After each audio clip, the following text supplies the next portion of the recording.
सन 2000 महिला पुरुष 26चे विधानसभा विधेयक क्रमांक 48 या विधेयकाला पाठिंबा देण्यासाठी या ठिकाणी मी उभा आहे. सभापती महोदय, मी महायुतीच्या सरकारला मनापासून धन्यवाद देतो की एक चांगलं विधेयक या ठिकाणी आणलं गेलेलं आहे. नीलमताईंनी त्या बोलत असताना त्यांनी सांगितलं की महिलांच्या श्रमाला प्रतिष्ठा खऱ्या अर्थानं या विधेयकाच्या माध्यमातून दिली गेलेली आहे. ही गोष्ट खरी आहे, कारण महिलांचा श्रम हे जर शेतीमधलं जर बघितलं तर मोठ्या प्रमाणामध्ये आहे, गावगाड्यामध्ये मोठ्या प्रमाणामध्ये आहे. महिलांच्या प्रश्नावरती पहिलं महिलांचं अधिवेशन चांदवडचं शिदोरी या नावानं 10 नोव्हेंबर 1986 रोजी शेतकऱ्यांचे नेते आदरणीय शरद जोशी यांनी घेतलेलं होतं. आणि त्यावेळी त्यांनी एक लक्ष्मी मुक्तीचा कार्यक्रम त्या ठिकाणी चांदवडला जाहीर केला. आणि त्यामध्ये 2 कार्यक्रम शरद जोशींनी दिलेलं होतं. एक लक्ष्मी मुक्तीचा कार्यक्रम आणि दुसरा दारूबंदीचं आंदोलन. आणि त्यावेळी राज्यातल्या लाखो शेतकऱ्यांनी माय माऊलीच्या नावावरती स्वतःचा सातबारा केलेला होता. आणि म्हणून निश्चितपणानं आजचं हे जे विधेयक येत आहे त्या विधेयकाच्या निमित्तानं मला एक अभंग आठवला, ज्ञानदेवा रचला पाया तुका झालाशी कळस. खऱ्या अर्थानं ज्ञानदेवाने पाया रचला आणि आज शरद जोशींनी ज्या पद्धतीनं महिला वर्गाला एक प्रतिष्ठा देण्याचं काम केलं आणि तो जो पाया रचला त्याचा कळस खऱ्या अर्थानं देवाभाऊ या ठिकाणी झाले, त्याबद्दल मी त्यांना मनापासून धन्यवाद देतो. आमचे दोन्ही मुख्यमंत्री खऱ्या अर्थानं या मध्ये समर्थक आहेत, त्यांचा सहभाग आहे. त्यावेळी शरद जोशींनी सांगितलं की शेतात शेती, मासगर शेती आणि व्यापार शेती. आणि खऱ्या अर्थानं जर बघितलं तर शेतकरी महिला किंवा शेतमजूर महिला असेल, यांचं एकंदरीत जर शेतीतलं योगदान किती आहे, या योगदानाचं खऱ्या अर्थानं आम्ही मोजमाप जर करायला लागलो तर आपल्या लक्षामध्ये येईल. गावगाड्यातली माझी मायमौली जसे मामा मग असे म्हटले की कोंबडा ओरडला की पहाटे 4ला उठवायचे आणि कामाला लागायचे. आम्ही लहानपणी बघितलं की आमच्या घरामध्ये कोंबडं आरवलं की आमच्या आई उठायच्या आणि जात्यावरती जुंधळा घेऊन ज्वारी घेऊन दळायला बसायची. बाप उठायचा आणि खांद्यावरती घागर घेऊन विहिरीला पाणी आणायला जायचा.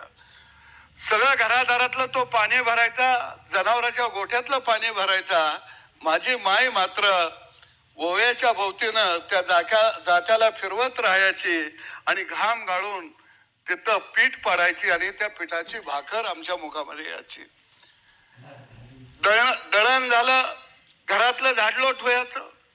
झाडलोट झालं की गोठ्यात जायचं, शानघाण काढायची, धारपाणी करायचं, पुन्हा वैरण पाणी जनावराला करायचं आणि मग घरात यायचं, स्वयंपाक करायचा. स्वयंपाक झाल्यानंतर माझी आई किंवा आमची माई माऊली पहिल्यांदा कधी जेवायला बसली नाही. पहिल्यांदा जेवायला तिनं नवऱ्याला वाढलं, लेकरांना वाढलं, राहिलेलं आपण खाल्लं आणि परत डोक्यावरती पाठी घेऊन शेताला गेली. दिवसभर शेतामध्ये राबली, येताना मुकळी नाही आली. येताना डोक्यावर वैरणीचा भारा घेऊन आली. वैरण नसेल तर जळणाचा तर पिंडा घेऊन घराकडे आली. घरात आल्यानंतर परत गोठ्यात शानघाण करायचं, धारपाणी करायचं, परत स्वयंपाक करायचा, परत घराला जेव्हा खायला घालायचं, राहिलं तर आपण खायचं आणि मग पाठ कुठं धरतीला लागायचं. एवढं अफार कष्ट शेतामध्ये राबली, गोठ्यामध्ये राबली, घरामध्ये राबली, आयुष्यभर राबत राहिली, सगळ्यांच्या सुखादुखामध्ये सामील झाली. ती आमची घराची मालकी.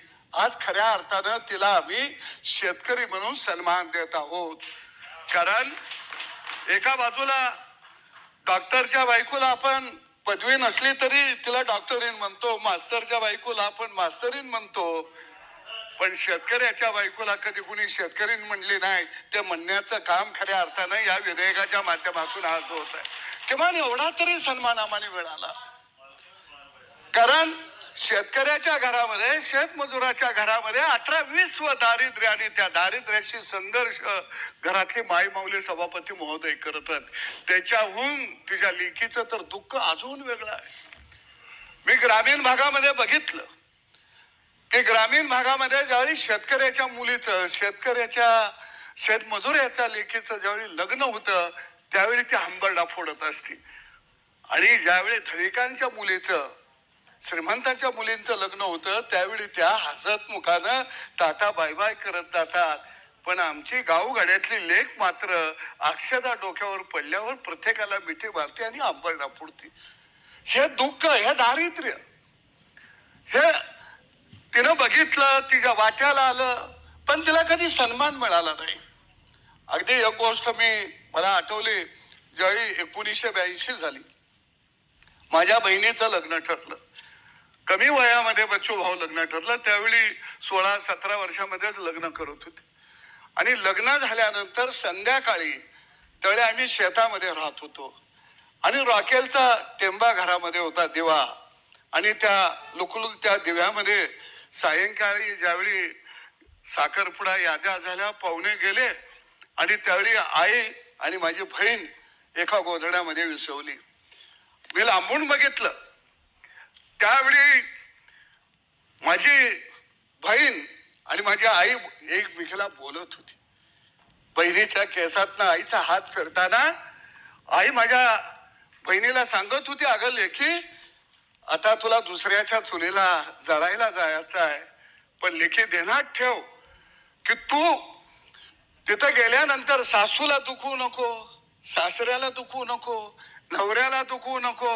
लवकर उठायचंय, लवकर उठून तुला झाडलोट करायची आहे, गरम पाणी करून द्यायचं आहे, गोट्यात जाऊन शानघान तुला करायचं आहे. म्हणजे खऱ्या अर्थानं आई आपल्या लेकीला तुला कसं वाढायचं, तुला कसं पुढं काम करायचं आहे, तुला कसं पुढं जगायचं आहे, ही तिला त्या हातरुणामध्ये सांगत होती. आणि हे सगळं झाल्यावर माझी बहीण माझ्या आईला सांगायला लागली, आई मी सगळं तू सांगितलं खरं, पण मी एक गोष्ट तुला सांगतो. माझा बाप शेतामधनं आला की त्याला गरम पाणी करून दे, हातपाय धुयाला. का तर तो राबतोय, कष्ट करतोय. तिला सांगितलं की आई, माझ्या भावाला बोलू नको, तो पाठीवर माझ्या वाघासारखा धावून होते. हे शिकवण कुठल्या शाळेत मिळाली आमच्या गावगाड्यातल्या लेकीला, माय माऊलीला? कुणी सांगितलं? लग्नामध्ये तिच्या सगळं वैभव उभं असतं, भांडी कुंडी असतात, तिला सोनं नाणं असतं, तिच्या अंगावर चांगलं धडूत कपडा असतं, पाहुणा पै आलेला असतात. पण तिच्या डोक्यावर अक्षता पडल्यानंतर ती हंबरडा फोडत का जाती? तिला माहित आहे, माझ्या बापानं मणिमंगल सूत्र घ्याला, बैल विकला, गाय विकली, म्हैस विकल्या. माझ्या लग्नासाठी माझ्या बापानं सावकाराचं कर्ज काढलंय. या वर्षीचं शेतातलं धनधान्य हे त्या सावकाराला द्यावं लागणार आहे. माझा बाप, माझी माय दुसऱ्याच्या रोजगारला जाईल, त्यांना धडूत कपडा नवीन मिळणार नाही, चांगलं चुंगलं खायला मिळणार नाही. माझ्या लग्नामुळं माझा बाप कर्जबाजारी झाला, माझी आई कर्जबाजारी झाली. हे दुःख असतं गावगाड्यातल्या शेतकऱ्याच्या लेकीला, शेतमजुराच्या लेकीला. त्याला सन्मान तर कधी मिळालाच नाही, त्यानं सन्मान कधी बघितलाच नाही. तिला कधी वाटलं नाही की या शेताची मालकीन मी आहे. तिला कधीच वाटलं नाही. तिला वाटलं की हा प्रपंच आम्हाला नेटानं चालवायचा आहे, लेकरा बाळांना शिकवायचा आहे. आणि म्हणून खऱ्या अर्थानं महायुतीच्या सरकारनं किमान गावगाड्यातल्या आमच्या माय माऊलीला, आमच्या लेकीला शेतकऱ्याचा तरी सन्मान दिला. तू शेतकरी म्हणून आता उभा राहा, मालकीन म्हणून तू आता उभा राहा. आणि म्हणून हे विधेयक खऱ्या अर्थानं अत्यंत महत्वाचं विधेयक आहे. आणि या विधेयकावरती बोलत असताना या राज्यामध्ये मी विनंती करेन मामांना की शेतकऱ्यांनी इच्छा व्यक्त केली तर 7 बाऱ्यावरती नवऱ्याच्या बरोबर त्याच्या बायकोचं नाव लागलं पाहिजे. त्याने जर एखादा अर्ज दिला तहसीलदारला की मला माझ्या बायकोचं नाव 7 बाऱ्यावरती लावायचं आहे तर अर्ज तो मंजूर झाला पाहिजे आणि त्या 7 बाऱ्यावरती शेतकऱ्याबरोबर त्याच्या बायकोचं सुद्धा नाव आलं पाहिजे. निदान तिला वाटेल की या शेताची मालकीन मला या सरकारनं बनवली. हे मोठं काम आहे. आणि म्हणून कोण या विधेयकावरती काय म्हणतं काय म्हणत आहे याला फारसं महत्व नाही. मुळामध्ये शेतकऱ्याच्या बाबतीमध्ये आस्तुरी जन्मा नको घालू श्रीहरी राजना दिस परायण ताबेदारी म्हणजे स्त्री जन्माला तू घालू नको म्हणजे अशा अनेक ओव्या अभंग खऱ्या अर्थाने महिलांच्यासाठी महात्मा ज्योतिबा फुले यांनी काम केलं, क्रांतीज्योती सावित्रीबाई फुले यांनी काम केलं, महर्षी कर्वे यांनी काम केलं, राजाराम मोहन रॉय यांनी काम केलेलं आहे, डॉक्टर बाबासाहेब आंबेडकर यांनी हिंदू कोड बिलाच्या माध्यमातून महिलांना संपत्तीचा अधिकार देण्याचा खऱ्या अर्थानं त्या ठिकाणी अशा अनेकांनी काम केलं. 1829 साली सतीबंदीचा कायदा आला. 1856 हिंदू विधवांना पुनर्विवाहासाठी कायदा आला. 1872 साली घटस्फोटाची तरतूद झाली. 1929 साली बालविवाह गुन्हा कायदा आला. अशा अनेक कायदे आले. त्या कायद्यांच्यामुळं सतीची चाल खऱ्या अर्थानं बंद पडली. पण आज गावगाड्यातल्या माय माऊलीला प्रतिष्ठा देणारा हे नवं विधेयक खऱ्या अर्थानं शेतकऱ्या या ठिकाणी सरकारच्या माध्यमातून येत आहे. आणि म्हणून मी या बिलावर बोलत असताना शेतकरी चळवळीमध्ये शरद जोशींनी फार मोठं योगदान दिलेलं आहे. 2 लाख महिला चांदवडला जमलेल्या होत्या. हे विधेयक येत असताना मी चांदवडची शिदोरी त्यांनी लिहिलेली आहे. शरद जोशींनी सभापती महोदय हे पुस्तक मी आज सकाळपासून मी पूर्णपणे वाचून काढलं. एवढा मोठं महान व्यक्तिमत्व या महाराष्ट्राच्या मातीमध्ये निर्माण झालं. मी या सभागृहाच्या माध्यमातून अशा महान व्यक्तिमत्वाला स्त्रीच्या उद्धारकर्त्याला खऱ्या अर्थानं भारतरत्न पुरस्कार द्यावा अशी शिफारस आपल्या सरकारच्या माध्यमातून केंद्र सरकारला जावावी अशी मागणी मी या ठिकाणी करत आहे. याचं कारण आहे शेतकऱ्याचा प्रश्न, शेत माऊलीचा प्रश्न खऱ्या अर्थानं ऐरणीवरती शरद जोशींनी आणण्याचा. इथून माग अनेक कायदे झाले. मग ते कायदे धुनी मांडी करणाऱ्या माईमाऊलीसाठी असतील, मोलमजुरी करणाऱ्या माईमाऊलीसाठी अनेक कायदे शहरातल्या झाले असतील इंडियातल्या. परंतु ग्रामीण भागामध्ये शेताभातामध्ये काबाड कष्ट करणाऱ्या माईमाऊलीच्या बाजूनं एक ऐतिहासिक विधेयक खऱ्या अर्थानं आता या ठिकाणी आलेलं आहे. आणि म्हणून निश्चित मी बर्णे मामा तुम्ही या कृषी खात्याच्या मंत्री आहात. हे विधेयक तुमच्या दृष्टीनं एक ऐतिहासिक असं विधेयक या ठिकाणी आपण आणलं त्याबद्दल मी मनापासून धन्यवाद देतो. आणि जाता जाता एक मामा मी तुम्हाला विनंती करतो की 1951 साली हंगामी सरकारनं कायद्यामध्ये मूळ घटनेमध्ये 31B नावाचं एक अनुच्छेद आणलं गेलं. 9 नंबरचं परिशिष्ट 9 त्याच्यामध्ये शेतकरी विरोधी सगळे कायदे आहेत.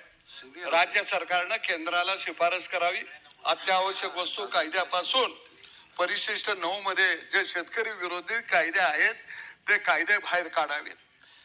कारण आज जर बघितलं तर अनेक लोक शेतकऱ्याला काही द्यायचं म्हटलं की ते आळशी आहेत, ते फुकटे आहेत, ते आमच्या जीवावर आहेत अशा पद्धतीच्या वल्गना करतात.